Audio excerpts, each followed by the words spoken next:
gentlemen, welcome to iShowcase Music Podcast. I'm here with my new friend Ian Keller from Orphan, Prodigy. And I got to ask you, buddy, first of all, thank you for taking the time to join us. Secondly, how did you come up with that name?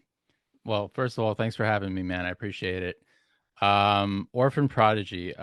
So back in the day, I'm adopted. I should preface by saying I'm adopted. I had I two had gay a feeling. parents back thanks.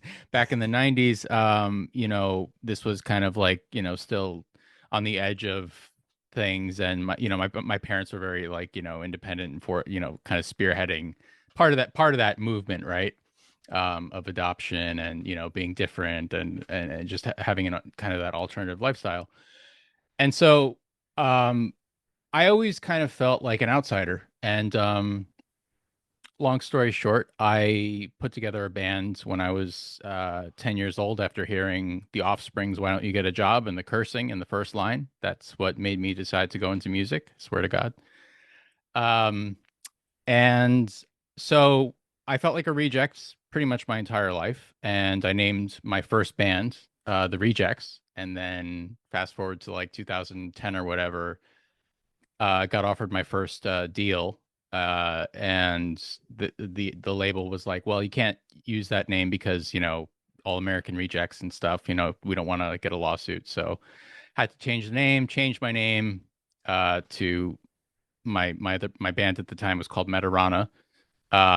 And here we are now. I wanted to retain with Orphan Prodigy. I wanted to retain the aspect of feeling like a reject, like an outsider, um, but also in a more positive light because I'm 30 and I really just kind of came to this.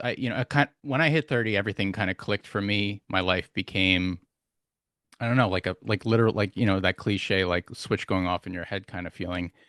Um, my life started coming together, and I wasn't ashamed of who I was anymore. I wasn't like afraid to be myself, and that goes, from an artistic standpoint, from a personal standpoint, just in all facets of life, man. I really felt comfortable for the first time writing the way that I was always trying to write, but never really got to because, in the studio with labels and managers and investors, you have to sort of kind of as a creative, as the sole songwriter of all these projects, I always felt like my vision got diluted and translated and lost in everything. Sure, With sure. Orphan Prodigy, I it's just me, it's just me writing, it's just me recording.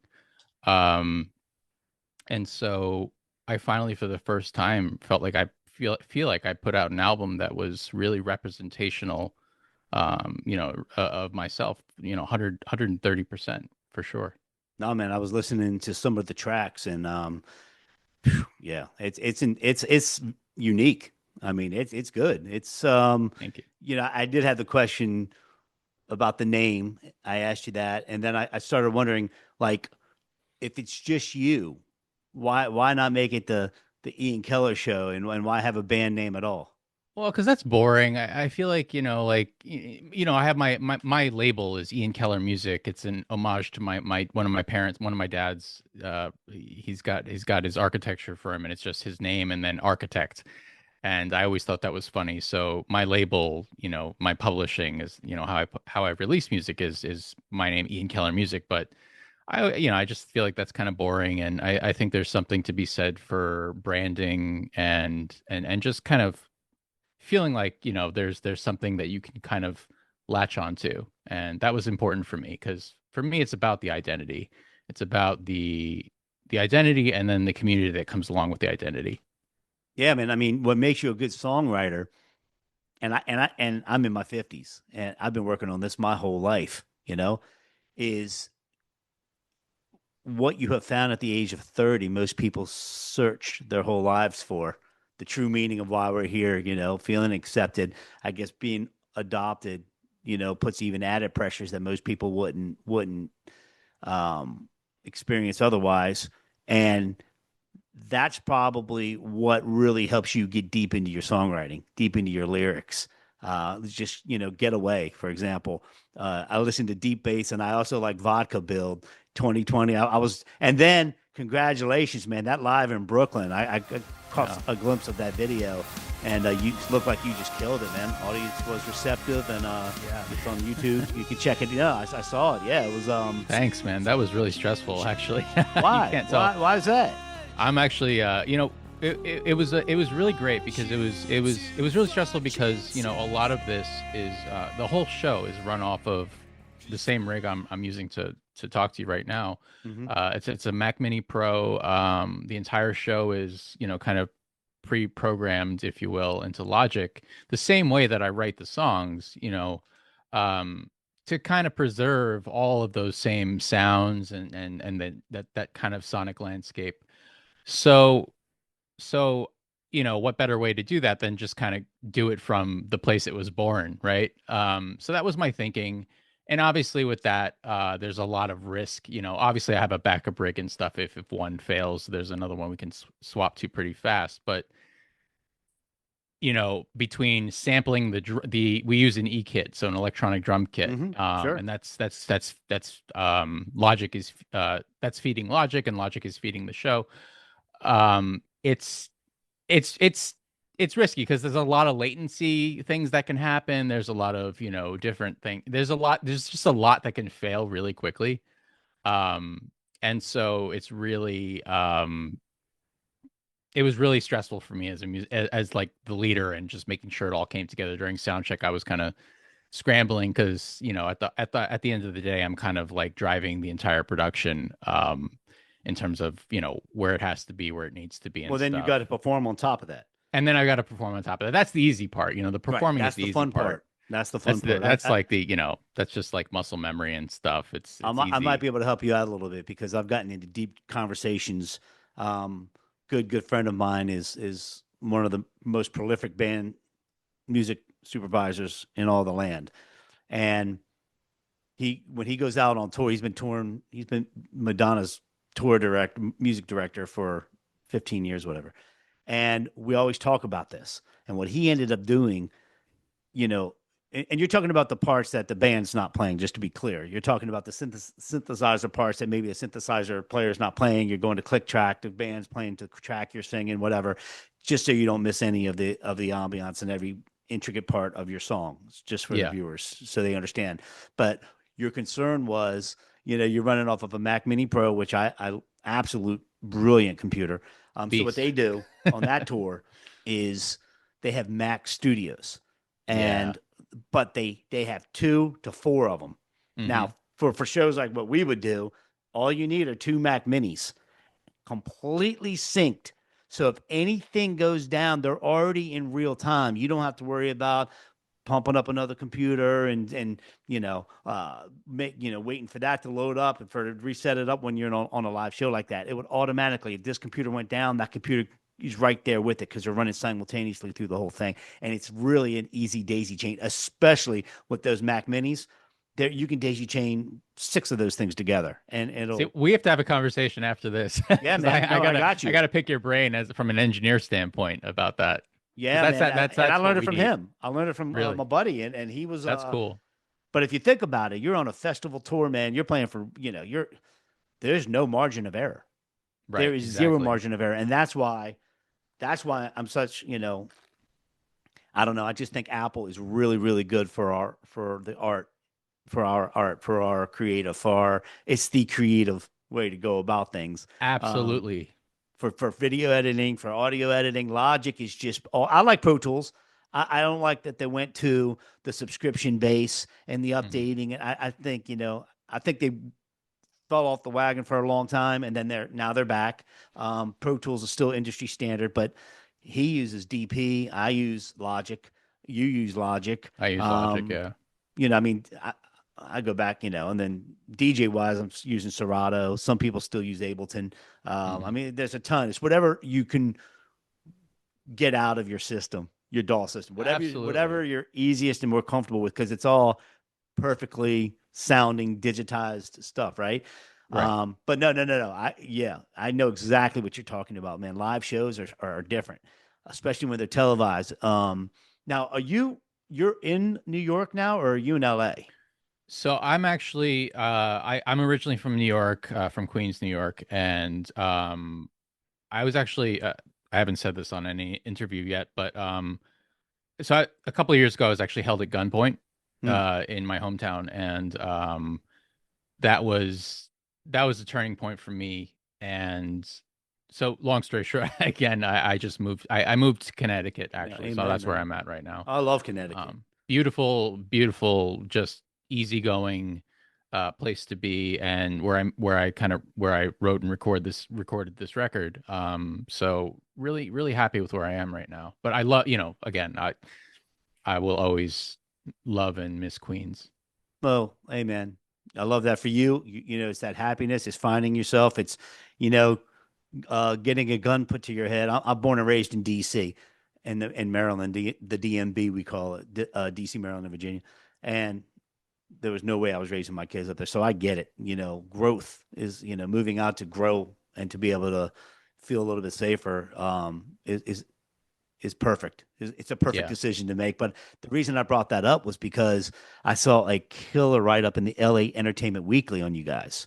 Um, I think the headline reads, I'm reading it right now: Orphan, Prodigy, and the Sound of a New Era.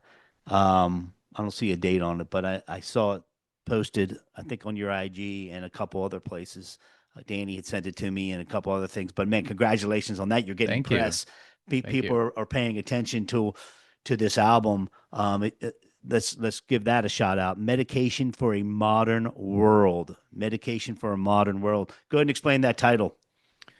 Yeah, so it's actually goes back to when I was sitting in my dorm room in college. I flunked out of college, by the way, just so everybody knows. I attended SUNY Purchase, and I flunked out, just like Moby though. Moby flunked Mm-hmm. out.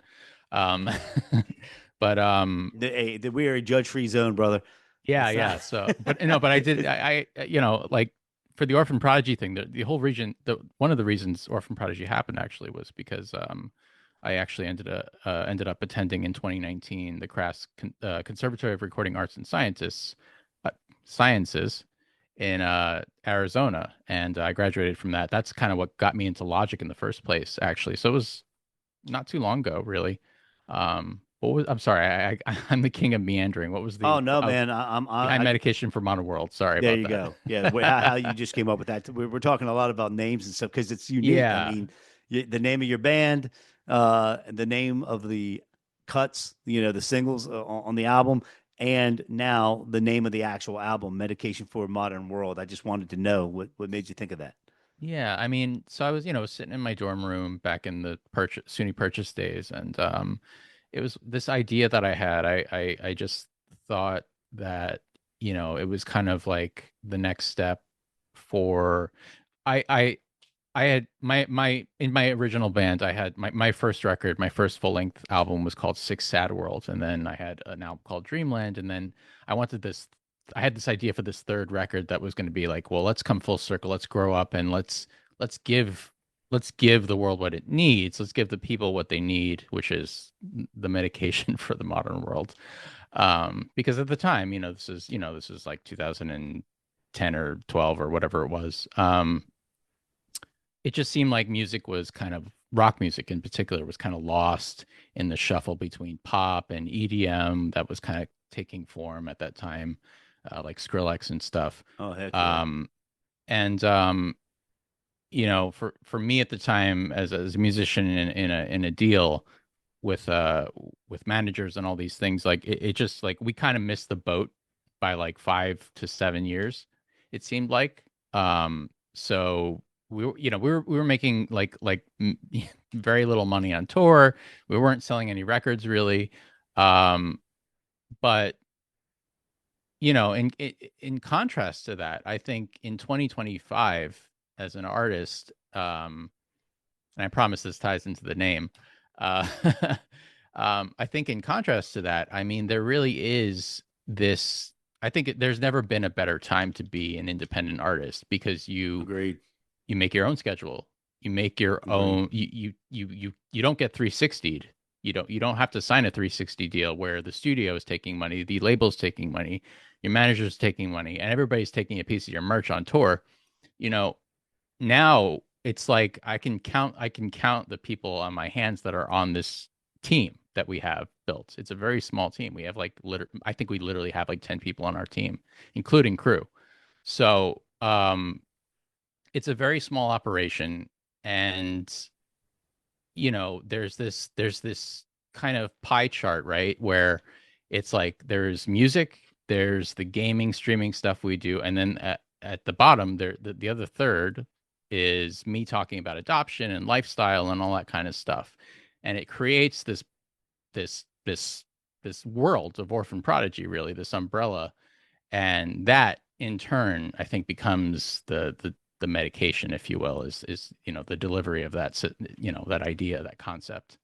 Yeah, man. That makes a lot of sense. Most definitely. You touched upon, how far you've come. And now you're at an age where I think you're able to help people in their teens, kids in their teens and young 20s that might have been going through a lot of what you went through. Because if your music starts becoming full circle, it reminds me of a story of Prince. Prince was real introverted. I'm not saying you're introverted, but I'm saying he was Oh, I really am. introverted, and people were always like, man, you know. And he did an interview, and it made so much sense. He said, all you have to do is listen to every one of my songs from when I started, because I put it all out there.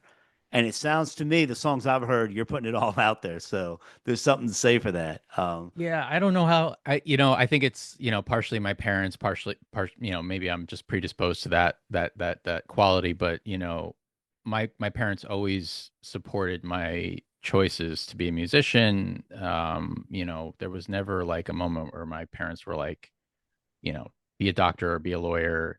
I mean, they did say supplement your, in the early days, they were like, go supplement your music career while, if you're not making money doing music, obviously you have to like be a barista. And I've been a barista. I can make a mhm. killer cup of coffee. As a, My as a man. hobby, as a hobby, I do that. I'm drinking Starbucks. Yeah. But, um, I enjoy making coffee. I enjoy cooking and stuff like that. But, you know, um, I was very fortunate to have parents that really pushed and allowed me to be myself. And I think, that combined with, I didn't go to church on Sundays. My parents came from, Catholic backgrounds, but they had me and my younger brother going to attending Ethical Culture Society, which basically just teaches you to be a good person, accepts all faiths, no matter where you come from. Sure. It allows you to believe whatever you want to believe. At the end of the day, though, it's just about being a good person. And I think I was just lucky to have parents that fostered, um, a good environment and just, allowed me to be the person that I wanted to be, even if I was lost for the first 29 years of my life. You know what I mean? Yeah. So, Yeah. It sounds like the medication is the music, not just the lyrics and the message, but the music itself. I think a lot of parents don't understand how therapeutic being able to play an instrument is. I think during COVID, during the pandemic, so many people picked up instruments and started learning, whether they're good, bad, or whatever. At least it's, get your mind off of things type of situation. And I was, just like you, I was pretty fortunate to have very, very. I wouldn't be able to do what I do for a living for the last 35 years, or even be who I am as a musician or TV producer, whatever, if it wasn't for my parents supporting the creative arts, supporting, hey, express yourself, be yourself. And that's the message I, distill on my kids. And it's yeah, there's something to say for that. There's something to say. This is a really cool title for a modern world. Medication for a modern world. Orphan Prodigy. Tell me about Getaway, man. Before we get into that, actually, this is a good segue. Your sound. I want to talk about your sound for a second, because we were talking about, guitar, synthesizers, you're doing your thing. I'm feeling where you're going with all this. And I started this whole segment, this whole interview with it's unique. And because I hear a lot of different influences in your music. Like I sometimes, oh, he sounds just like so and so, or they sound just like no, not with you, man. But I can name probably four. I don't want to name them because I could be off, but I can go off a vibe. Okay, my vibe, it's like, man, hell yeah. it's like I love that. Muse. It's like I heard a little bit of Muse in there meets Man. Okay, I'm just gonna say it. If you remember who Peter Gabriel was in the Of '80s, course. Yeah, of course. big time, but so when I saw some of the videos and saw some of the things that I did when I was learning more about you, I was like, man, Muse meets Peter Gabriel meets a touch of Limp Bizkit meets a touch of I mean, I was like going down this list and I just start All the fun stuff. All the as fun a stuff. DJ, I just started laughing. I'm a DJ also. Um, that's how I made the money to keep everything going, right? Talking about doing that job. You're Right, making right. coffee. I'm Yeah, freaking yeah. I'm just spinning. And but man, I think I'm pretty spot on with my assessment of these tunes. And they're good. And I really like to get away. I like vodka build. So let's talk about, you got some killer names. Let's talk Thanks, about man. your style. And let's talk about, some of the get into the music now. People on display, they call it sick today.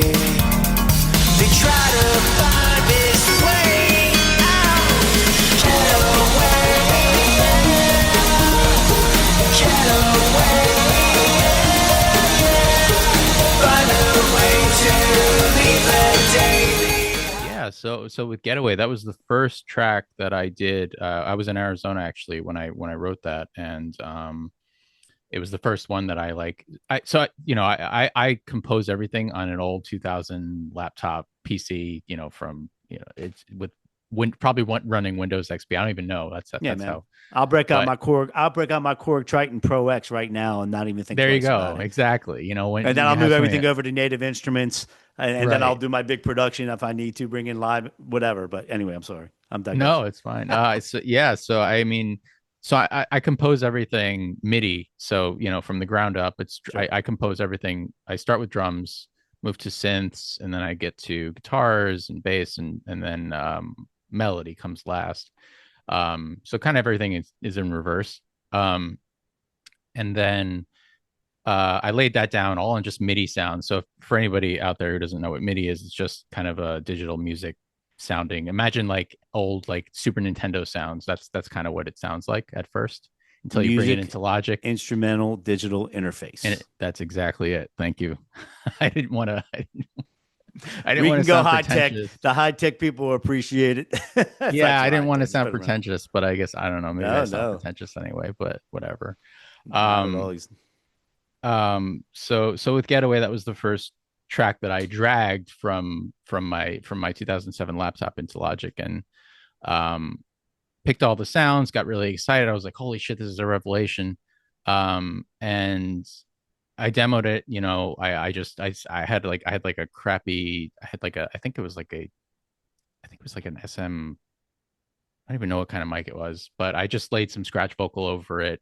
And so whatever the lyrics are, that's what wound up on the record. I never edit lyrics. That's just something I don't do. I don't believe in recreating the initial performance. Mhm. It's one thing to overdub, it's another thing to like recreate the initial vibe and stuff. So I let the music do the talking a lot of the times. That's my way of storytelling because I am a terrible storyteller.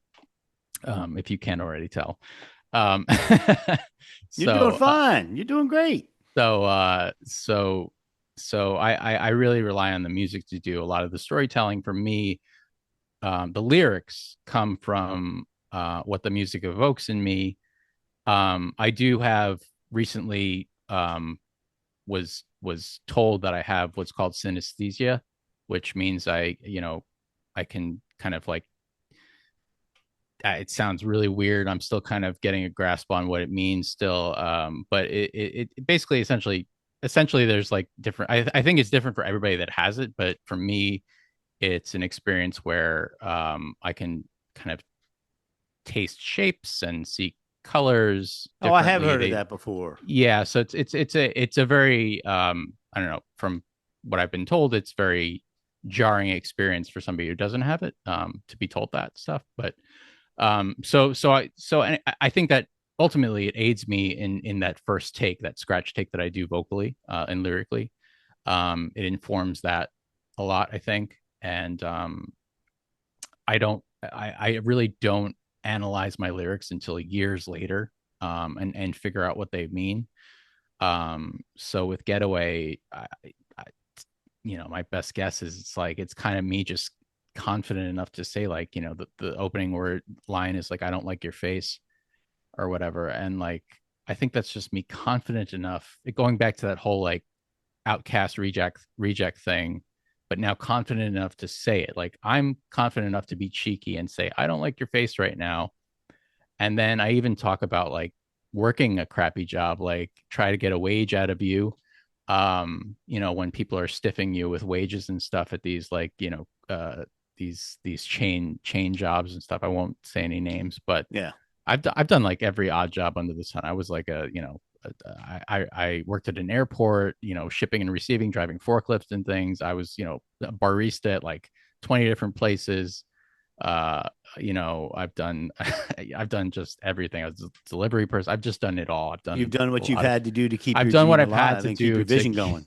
exactly, Kudos yeah. to you Now, for that, man. Not yeah, I know, thankfully now that I can, I'm in a position where I can, pay the bills doing this, and it's just so it's just a very full circle experience. And getaways are really good example of how I've gotten away from all the shit in my life, and I've really kind of turned 30, and something's gone off in my head where things are going better than they have in a I love long, that, long man. time. So you mentioned something early on, and you were talking about all the managers, the agents, the record companies, the publishers. Everybody's got their hand in the deal, on the merch and this and that. And you know, I've worked with major record labels. A lot of labels want finished products. They want to sign you on. They want the album done. They want it already rocking and rolling,